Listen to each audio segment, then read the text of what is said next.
Hey, nothing like going like absolutely untested today. We are going to be trying a Microsoft Teams version of the show here in a little bit. Peter from Princess and the Mouse Disney Travel is going to join us, and we've got a lot to talk about tonight. Not only do we have details on the Tron opening, and we'll talk a little bit about kind of our expected timelines with that, but we're also going to talk a lot of other things that happened at the Disney parks over the last week. We've got some character meet and greets coming back. We've got a huge perk that was kind of taken away during the Chapek era coming back, or that came back. So we've got a lot going on. So stick with us, and we will be getting to you here in a bit.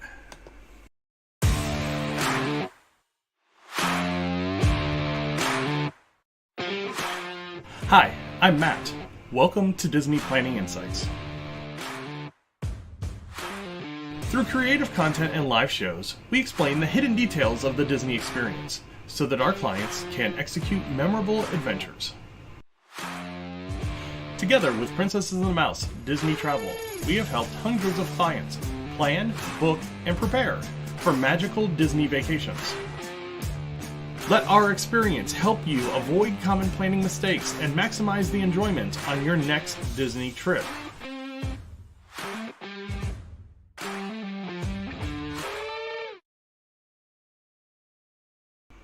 All right.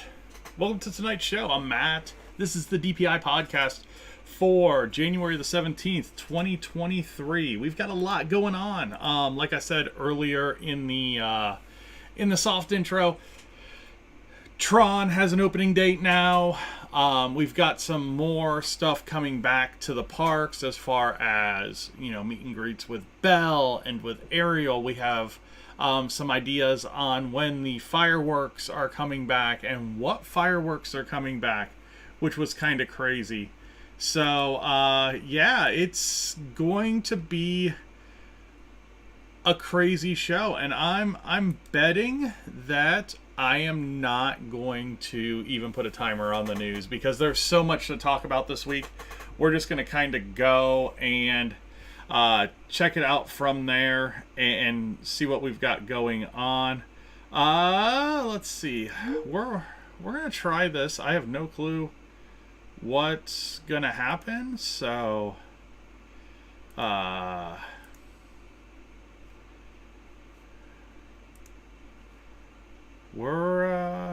the organizer. Okay, so we'll just kind of see what happens here. There's Mr. Salvadori, and your camera quality is kind of potato, and I have no sound for you right now. Hold on one second here. Where is my settings? Settings. More actions. Device settings. Speaker. High definition audio. How about that? I figured out mine too. All right. This is my video great. quality was bad because I was like, how I got to go into device settings to figure out how to turn on the camera that I want. Yeah, it's different. This is new and exciting.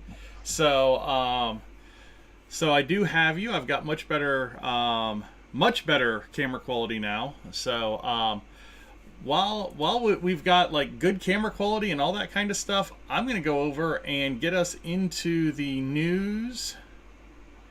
We're just gonna have to deal with the ring light. I'm gonna have to figure out positioning of everything on this. Yeah, I mean, I think the light's fine because you kind of block it out for the most part. You call me fat? Well, your head. I mean, if you want to get technical, but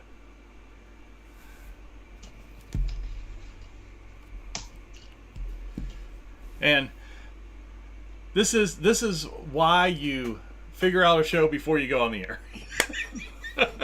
I just decided that I didn't want to deal with the 10 minutes remaining, and I have figured out enough on how to host on Teams that I'm like, okay, we can make this happen.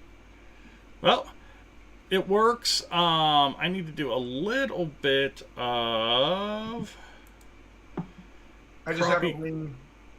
I just have a ring right here. Yeah, I see that there. It's not bad I'm though. blocking this one. Properties, filters.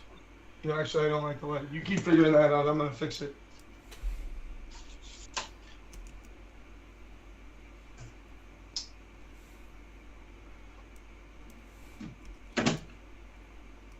We doing the news? Because I'm pretty excited about the news today.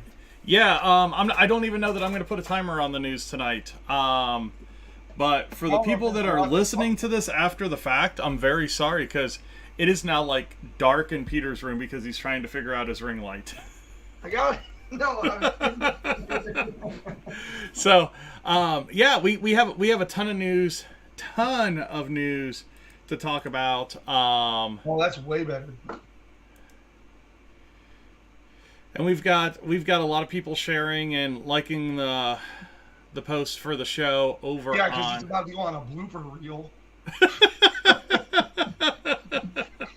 I mean, we don't have to go that far. But let's go back to okay. So first off, we barely missed the opening day because we had to tape early last week. I don't know if it's necessarily a miss because honestly, I felt like our speculation show on Monday was more exciting than if we would have went live on Tuesday and been like, oh my gosh, it's April 4th, it's April 4th, it's April 4th. Yeah. And to be fair, April 4th was one of the dates of significance we did decipher and talk about. So it is.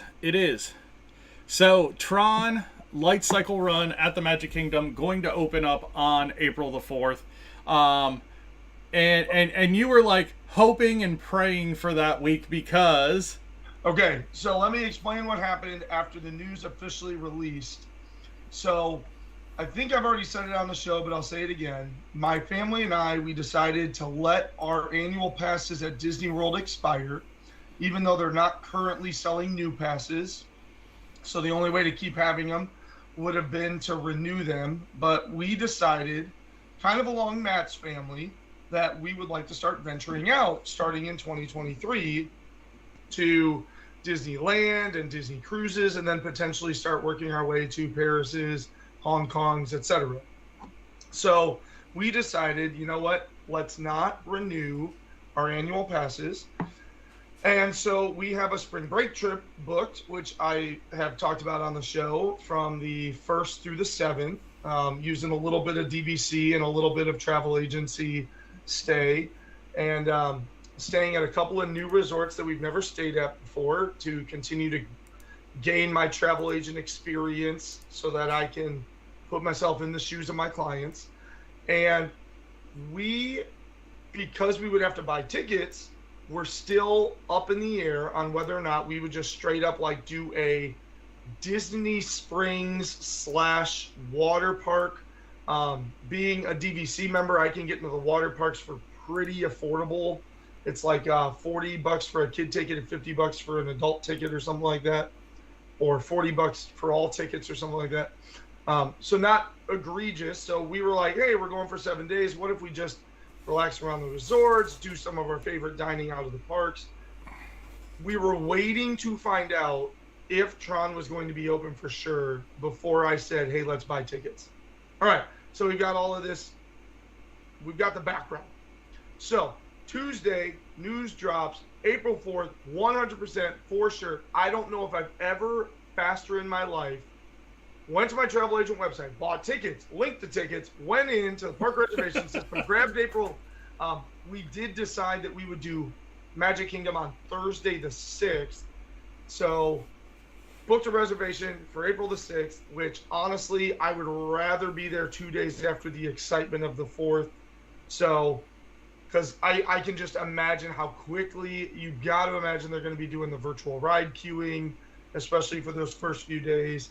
And so I just, boy, the 6th just sounds better. So I have park tickets and a reservation for the 6th. So as soon as the 6th, but likely a couple days after that, we will be able, like, we will probably go live a little bit on the 6th, maybe like right after I ride it, just to talk about initial thoughts.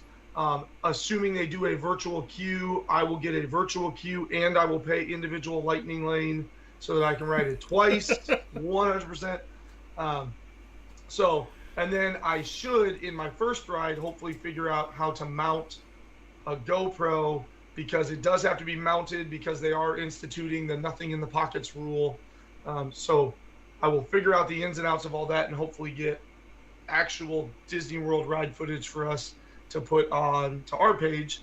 Not that there aren't already others out there, but I do think that we do a really good job of knowing where to be looking on the ride and stabilizing shots and other things that maybe don't happen in other cases. So yeah, we that was definitely my Tuesday.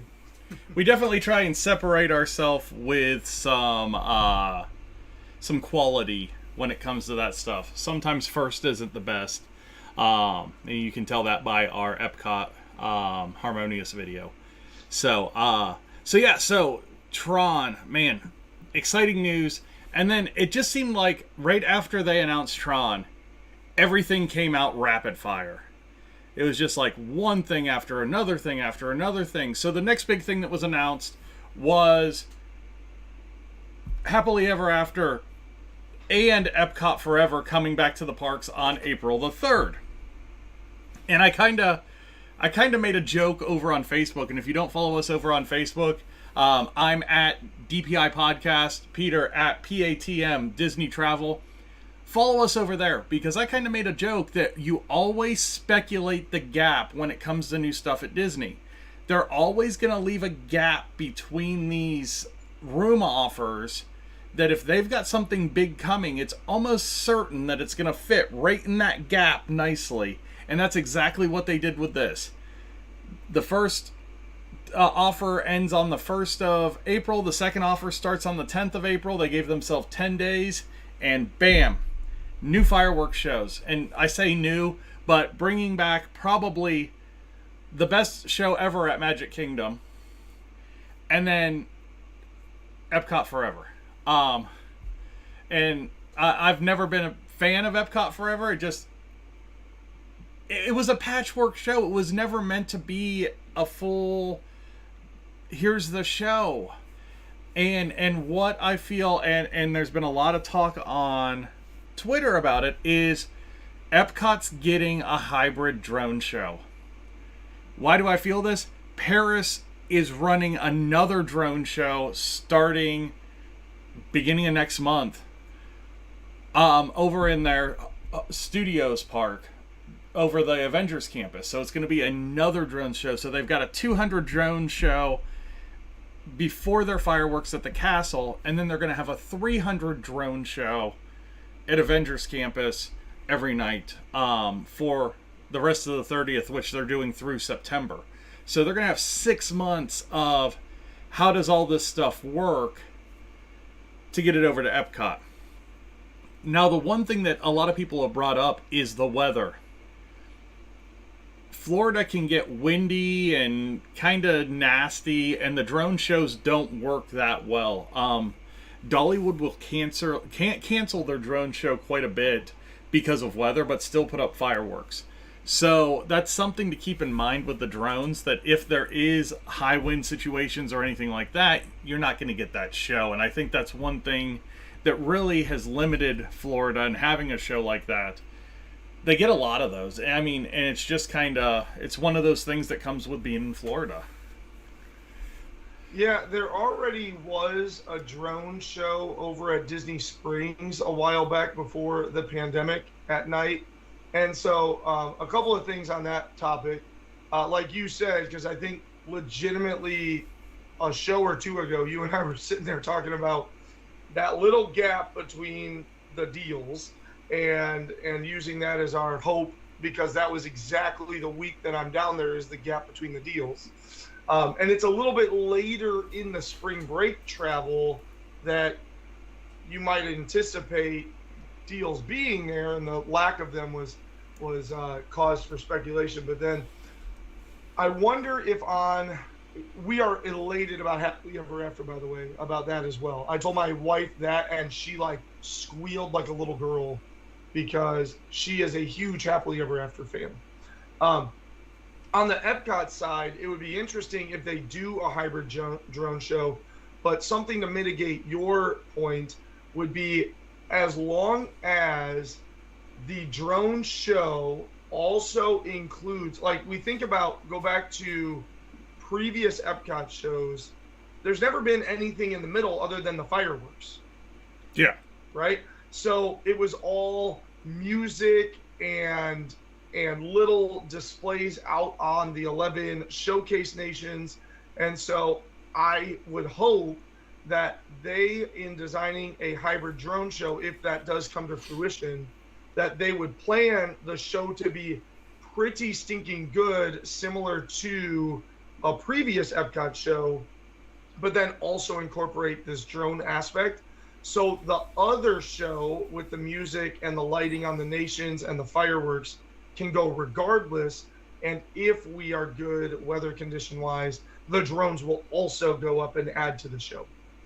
Well, and I think Paris is handling it real well right now with their 30th stuff, because their drone show is actually its own show before the fireworks.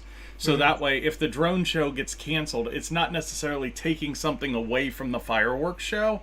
It's just, you don't get to see the drone show that night. So I think it's almost like it's a 20-minute show with the drones, or a 10-minute show without the drones. Yeah. I mean, the drone show at Paris, I think, is only like 5 or 8 minutes. I mean, it's not super long at all, which makes a lot of sense. Keep talking. All right. So next in the news is Park Pass reservation requirements are changing for annual pass holders. Peter just talked about dropping his annual pass, but if you do have an annual pass, you'll actually be able to get into any park after 2 p.m. without a Park Pass reservation if you are an annual pass holder. And really all this means is that you basically can do the backside of a park hop without having a front side reservation. That's all it means. Yeah, and when you think about a lot of annual pass holders who are in Florida, that was one of the big knocks currently, because, I mean, a lot of times, if you're in Florida, especially from basically Canaveral to Tampa, like, if I'm an hour or 2 hours anywhere east, south, west, or north of the park, I might get out of work early. I might all of a sudden on a whim say, you know what, I'd like to go down to Hollywood Studios and go ride a ride. And so the park reservation system being required for pass holders, well, it makes sense in theory. It really took away the spontaneity of what a pass holder was able to do. And so, like, if I wanted to go to Magic Kingdom, well, Magic Kingdom sells out all the time. So if I wanted to go on a whim, I would have to hope Animal Kingdom or Epcot were still available, go when I'm able to, just to scan in, just to get back in my car and drive over to Magic Kingdom, because I have park hopping rights as an annual pass holder. So this really does just make a whole lot of sense. It's a really simple decision, but I really think it's going to sort of appease a lot of park annual pass holders, because they still have the ability to book full day experiences in the same way that they used to be able to, with kind of unlimited if it's linked to a hotel reservation, and you can have up to 5 at a time if you don't have a hotel reservation. So you can still plan out your full day excursions, but now you have more freedom and flexibility for afternoon excursions, which is nice. Yeah, and you know, you were talking about the spontaneity, and one of the things that when the Park Pass reservation system came out, a lot of people had talked about the inability to go on the dining reservation system in the morning, find something that had availability in the afternoon, and just go to the park and eat or something like that. Right. It makes a whole hell of a lot of sense now for an annual pass holder to be able to do that. So, and it might help some of those reservations fill and those parks in the afternoon, because now you'll have that Orlando native individual who has an annual pass go, yeah, I would like to go and eat at, and now they can. Yeah, yeah. Next thing that dropped, and like I said, this was just kind of coming rapid fire. I think this was on Wednesday. Disney Parks Chairman Josh D'Amaro announced that complimentary self-parking Immediately went into effect immediately. I mean, it was one of those things that we're doing it overnight. And that is a huge, huge deal because a lot of people thought that was just kind of the last straw, the nickel and dime of this, that we're gonna bite the bullet, we're gonna take the 12-hour car trip with our family, and then we're gonna pay $90 to park at our hotel. And think about the absurdity that it even got instituted in the first place, right? Like I'm driving down for spring break, it is going to take 15 hours of driving. A lot of times we do it just straight through the night. Don't know what we're doing in April yet, but then on top of that, you're going to tell me somewhere between $17 and $23 a day is what you're going to pay. And if you're like my family, we love the fact that once we are at Disney, we can get to everywhere in Disney without getting in a car. Yeah. Right. And so their pushback was, well, you're only paying $17 a night, but you can go park at the parks, which is normally $25 a day. That was just such an absurd rationale. Think, like, where else would you spend at minimum $150 a night, upwards of $800 to over $1,000 a night, and then have to pay $20 to park your dang car? Yeah. Well, how I don't understand how, because that had to be a D'Amaro Chapek conversation. I don't even understand how it got pushed down in the first place. But clearly, this was an Iger D'Amaro conversation, and they went, get rid of that immediately. Yeah, yeah. Yeah, that was a huge one. And it is a big deal. We have rented vehicles from the airport to stay at the parks instead of taking, a Magical Express or something like that. And here lately, we haven't. We've always taken Magical Express, Mears Express, that kind of stuff, for the last numerous trips. I've been taking Ubers. Yeah, I mean, but just not to have a car there because you don't need the car. And if you do need the car, like an early dining reservation or something like that, the Uber and Lyft saturation in that area prior to park open is so great that it's relatively easy to get one. So, for me, it was never an idea of having that flexibility because the flexibility was kind of built in there with the Uber and the Lyft and, worst case scenario, a taxi or something like that, call Mears Express, get an actual taxi. So good to see that back. Staying over at, well, I guess this would be for all the parks, but Disney College Program. It opened up last fall, had its first class in. They are now opening up applications for character program roles, which is a big deal because when you think about the things that aren't back yet, some of the character meals, some of the character meet and greets, dining plan, they all revolve around the availability of cast members for characters. And I think that's been the real hanging point with bringing the dining plans back is they don't have the staff to do all of the characters for the character meals. And that's a huge part of why families love that dining plan is you can kind of pre-schedule all that out and have those character meals built in. So this was January 11th, so last Wednesday as well, that they put out a tweet that said, hey, we're going to be starting to call people that applied for cast development character roles. Awesome. Mm-hmm. And that's going to lead into some more news at the World Parks because you got Pete's Silly Sideshow reopening on January 15th, which was a couple of days ago. Mini Magnifique, Disney Fortuna, The Astounding Donaldo, and The Great Gafini. are the 4 characters you can meet there. Very, very unique meet and greet. So Pete Silly Sideshow is over in that Casey's Circus area, kind of around the side of Big Top Souvenirs. Has your family ever done that meet and greet? Yeah, we have gone in there for the meet and greet. It was a long. That light keeps dying. What the heck? I'm just gonna keep talking with the little light. So yes, we have. We've gone in there once. It was a while back, but it's also the thing that we're more often in there for is it is one of the trick or treat locations for the not so scary party. So yes, we are probably in there more regularly for trick or treating than we are for going in meeting those characters. But like you said, very unique. All the characters in there are in basically outfits that you're not going to see anywhere else around the park. So it does make for a really cool meet and greet experience. And we have got to be way past the 15 minutes for news. So you better wrap it up, sir. Well, like I said, I'm not even putting the timer on today because we had so much news drop last week that, I mean, I wasn't going to cheat the people by putting a timer on the news. But yes, we are way, way, way, way past 15 minutes. So I'll kind of rapid fire the last few things. As far as characters go at Magic Kingdom, we get a couple back here in the next month.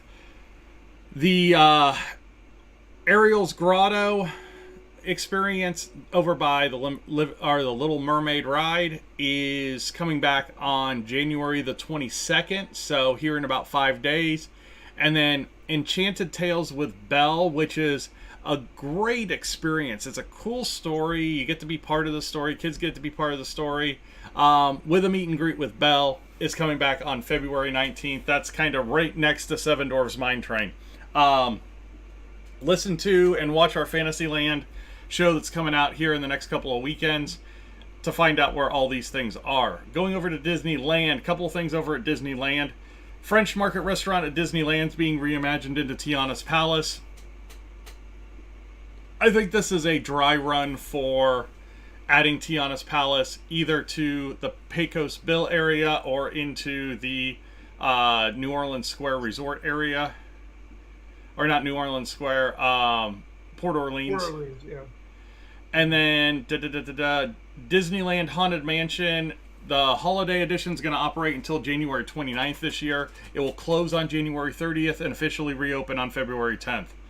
Along with other closures, next weekend you have next week you have the closure of Splash Mountain at Magic Kingdom. That's going to be closed for over a year. They're saying end of 2024 for the reopening of Tiana's Bayou Adventure. Yep.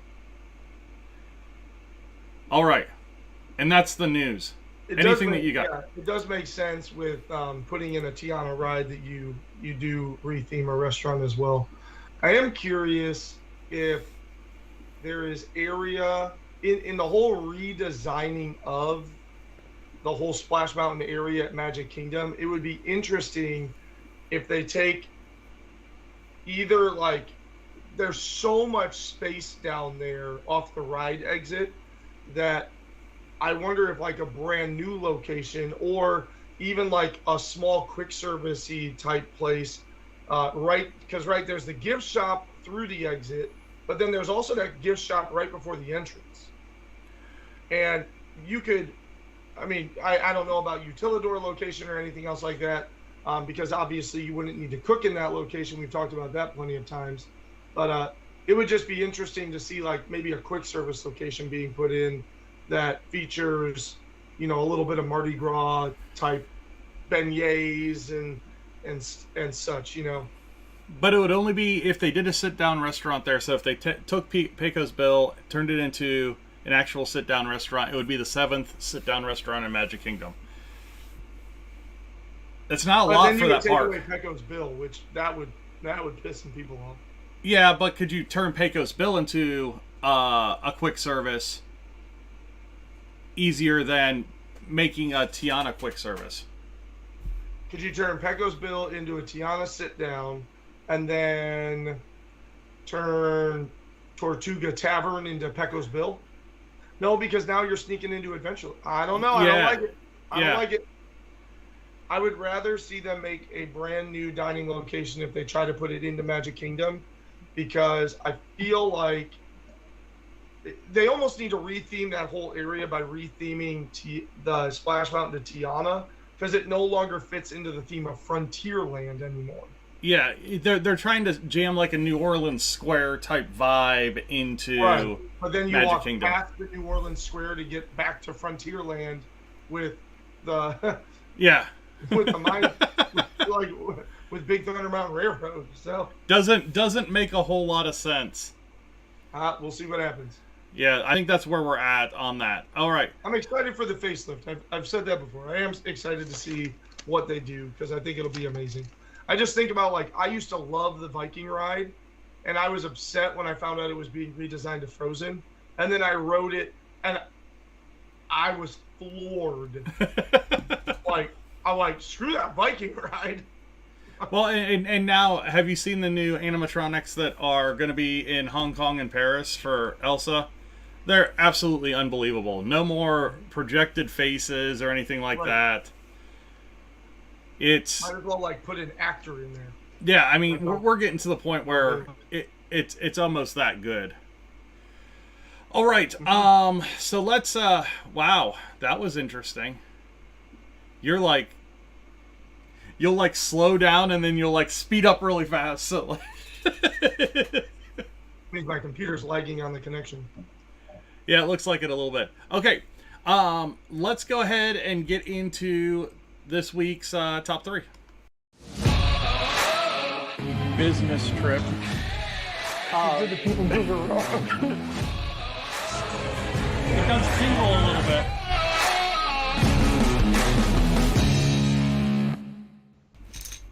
All right, it is DPI top 3 time. If you're new to the show, welcome. This is the Disney Planning Insights podcast, and this is our fun segment during our DPI Live News and Notes show that you can see every Tuesday night. I'm Matt with the DPI podcast.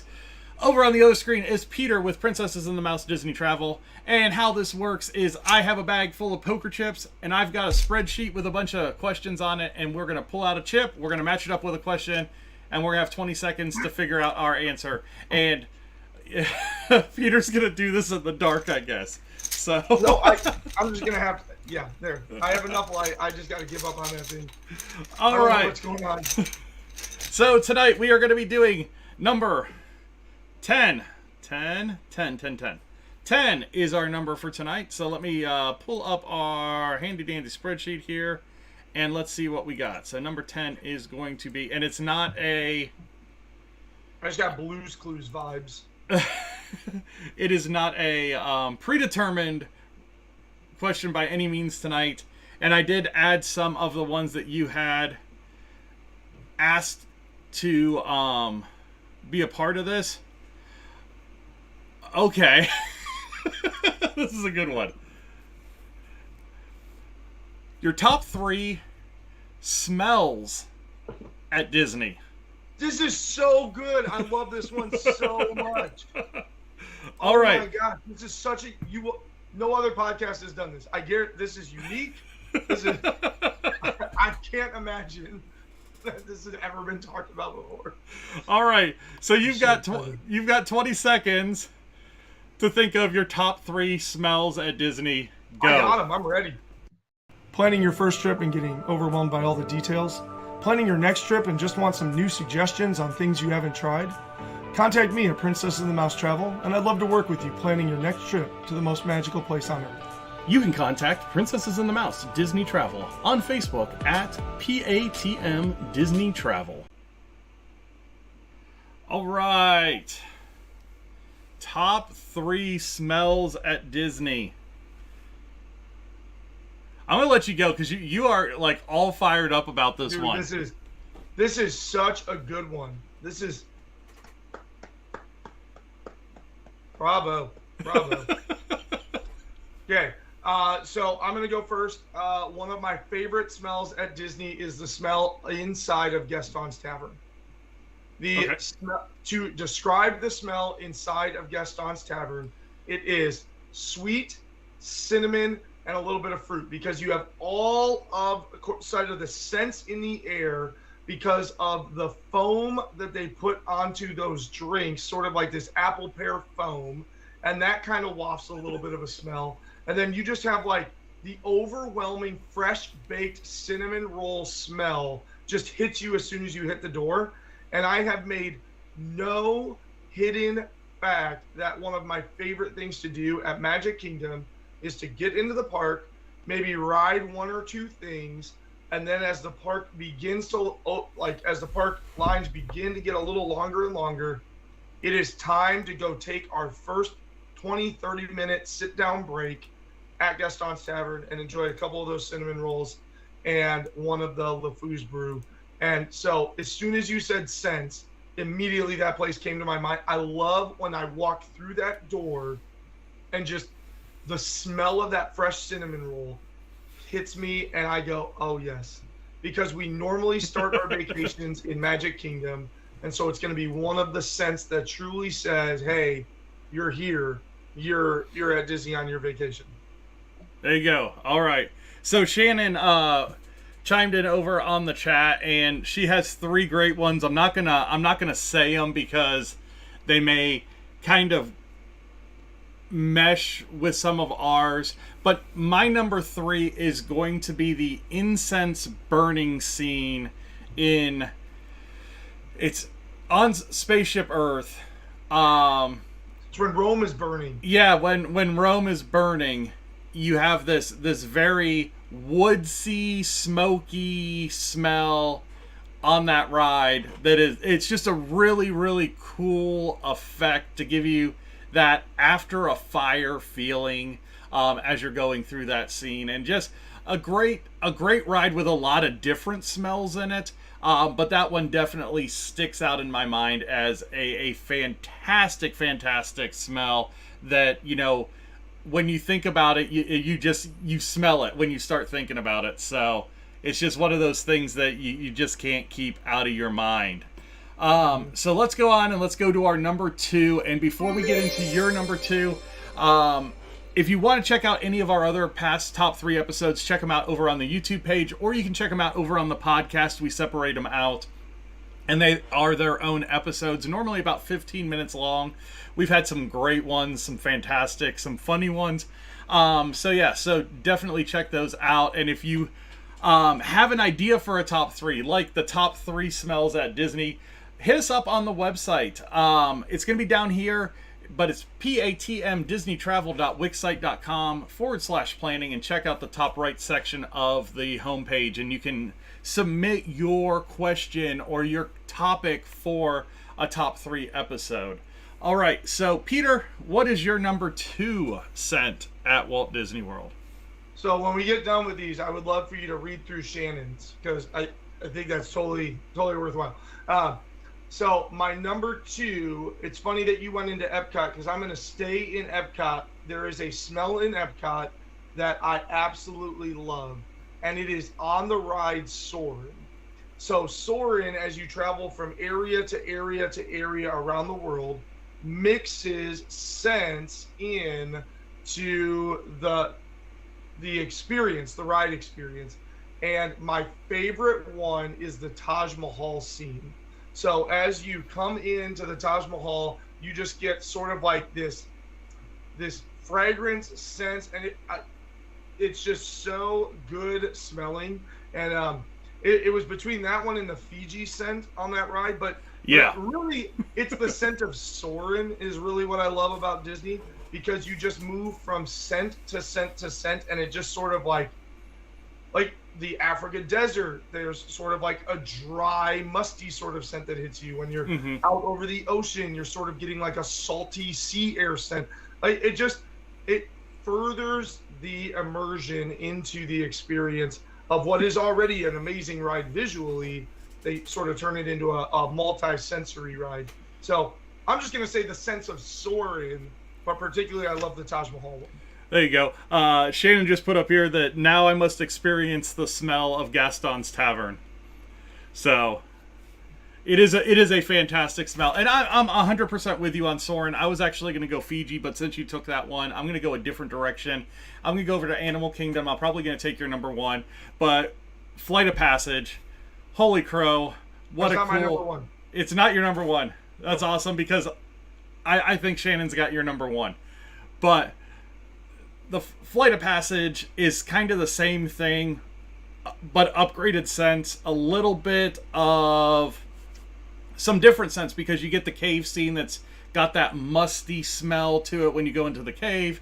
You've got the ocean scenes where you're kind of going out over the water where you get the little mist and you get that ocean smell, and you get that same thing with like the African, that dry musty when you're going down through with all the animals of Pandora in that scene. So you get a lot of those different scents, but yeah, same type of thing. Great scenes and great smells on that ride, and especially my favorite on that ride is actually when you get out over the water, and that was one of Shannon's as well. Just getting out over the water and the smell you get, just that ocean breeze type smell. So yeah, my favorite on that ride is when you first jump in and the smell just hits you. Yeah, it's just a really cool experience. Like I teleported to somewhere else. Yeah. So. Yeah. All right. Let's go to number one. And before we get to your number one, Peter, where can people find you on the internet? Best place is over on Facebook, just because obviously from Facebook you're going to be able to message me directly and be able to start communicating. You can also find us on our Wix site, which I think is like scrolling along the bottom or shows up in the end credits.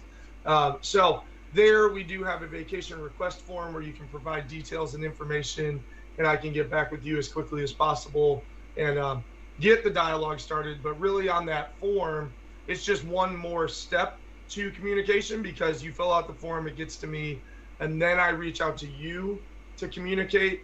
If you go and find me on Facebook, I'm immediately going to see it, and I'm going to start communicating back with you almost immediately, depending on what I might be preoccupied with. So those are the places to find me. I would love to help you plan a vacation, obviously primarily to Disney, but I am expanding out a little bit more. So I'd be happy to help you anywhere in Orlando, or really any kind of large areas like cruises or vacations to larger resort areas. So let me know how I can help you. Awesome. So let's get to your number one smell. Okay, so I am cheating, but not cheating. Okay, You are. I'm cheating, but not cheating.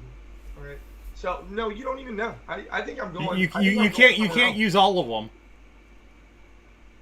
I think I'm going completely somewhere else. Everything you said doesn't line in with what I'm saying.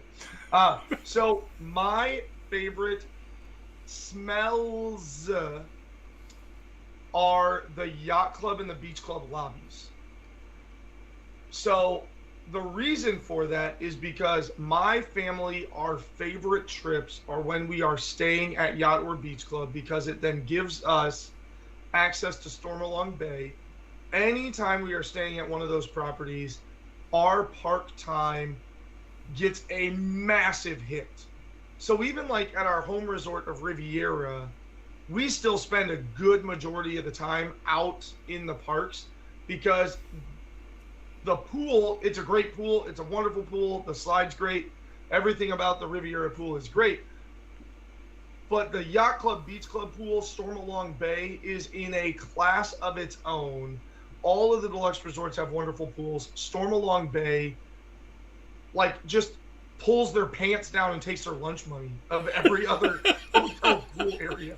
So the amazing thing, though, is like, technically Yacht and Beach Club are connected. You walk out of Beach Club's lobby, you walk down a little hallway, go past a couple of restaurants, and then come up into Yacht Club's lobby. Beach Club smells like tropical Caribbean, and so you imagine like the fruity scents and the ocean air and stuff like that. And then you go into Yacht Club and it smells like mahogany and planking, and not the action of planking, but like, right, like wharf planking. So like it smells like kind of the patch and the tar and the wood and the mahogany, like it just such different smells, even though the buildings are technically connected to one another. And when I smell that, like, those are my favorite Disney trips, because when we're staying at Yacht and Beach Club, like, those are some of our best memories. I just love those resorts. And I look forward to the potential to have DVC there at someday in a relatively predictable future if Disney keeps the same trend that they have done on other DVC properties. Let's put it down. Yeah. And along the same lines, you know, this isn't my number one, but all of the deluxe hotels and some of the moderates and values have unique smells associated with them. You know, when you go into the Grand Floridian, it smells completely different than the Polynesian, that smells completely different than the Contemporary, that smells completely different than Riviera, that smells completely different than Wilderness Lodge. I mean, I was just thinking Wilderness Lodge. I was like, that's a really unique one too, is Wilderness Lodge. Yeah, so, I mean, if you want, you know, and we've talked about it before on the podcast, is a cool thing to do if you have a free day is just resort hop and check out the lobbies and the pool areas and just the surroundings of some of these other big resorts on Disney property, because there are a lot of different things to see, different things to smell, different things to taste, because each resort is really its own animal when it comes to all of those things. So, no, great number one. Not where I thought you were going to go, which is awesome, because I don't know if another fire scene makes me a pyro, but the fire scene at Pirates of the Caribbean is my number one. A little bit. So I like going to Disney to smell fire. I guess that's a good thing, because it means I'm not burning things down at my house. Oh, there you go. But yeah, my fire kick. I mean, two of my three favorite smells are cities on fire.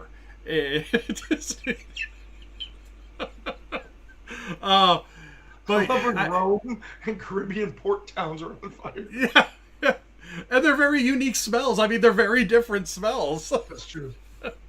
But yeah, no, Pirates of the Caribbean, again, another unique, depending on where you are in the ride, lots of different smells. You also get that huge chlorine smell of the water, like you do in It's a Small World as well, and Navi River Journey. Any of those boat rides, you get that big chlorine smell on top of everything that you have.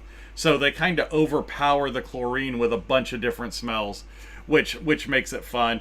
But yeah, again, Disney is such a cool place, because as soon as you walk into a resort, into a park, into anything, a restaurant, you get a unique experience. And it's not just, hey, what do I see? What do I hear? You get it through the smell as well. You get it through the feeling of, you know, that walking under the railroad tunnel, going in the Magic Kingdom, there's a feeling you get transported, and it's really, really cool. So hopefully, if you haven't been able to experience that, you can reach out to us and we can help you experience that here in the near future. So Peter, anything else before we let the fine people go this week? What are Shannon's? So Shannon's were, give the people what they want. The water scene on Flight of Passage, the Taj Mahal scene in Soarin', and the chlorine smell on Pirates of the Caribbean. We got all of them. Yeah. Look at that. So, no, she is a woman of my own heart. So. Yeah, you all, like, all three of yours were rides. I will have you know. and all three of Shannon's were rides. I go to Disney for the rides. I went restaurant, ride, and hotel. I diversified my sense. You did. You did. You know, Paris, when you walk into Paris and Epcot, that has like I don't know where the scent comes from, or if it's just a mix of like the bakery and the perfume shop and whatever, but like the entire France pavilion has like its own unique scent. To be fair, so does like Germany. You go to Germany, you're like, I smell sourdough everywhere. Well, and you go into Japan, and you get the cherry blossoms and the plants that are in that pavilion. It is. It's just amazing. Like I always tell clients, don't go expecting thrills, go expecting experiences, because Walt Disney World is not a thrill company. It's an audio visual animation experience company. So, now that being said, over the last like 3-5 years, the thrills have really taken a step up in the Disney parks. There are definitely a lot of really, really exciting things to do, much more than there used to be. So, boy, it's exciting. It is. Well, thank you for joining me on the DPI Top 3 tonight. Hopefully everybody has a good week, and we will see you back here next Tuesday.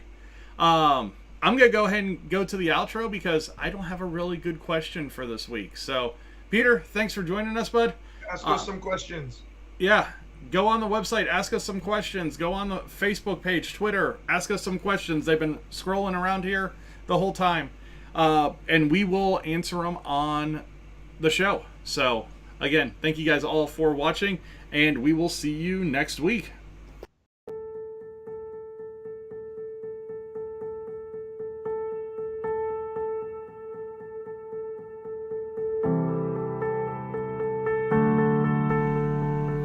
Peter from Princesses and the Mouse Disney Travel joined us today, and we talked about a bunch of news and had a fantastic top 3 about smells.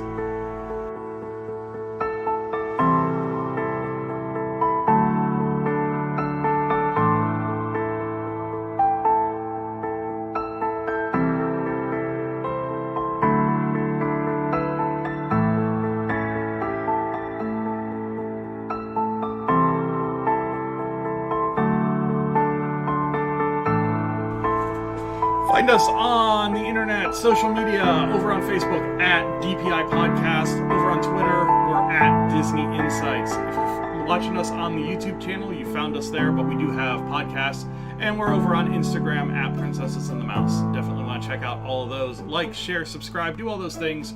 We'll really appreciate it.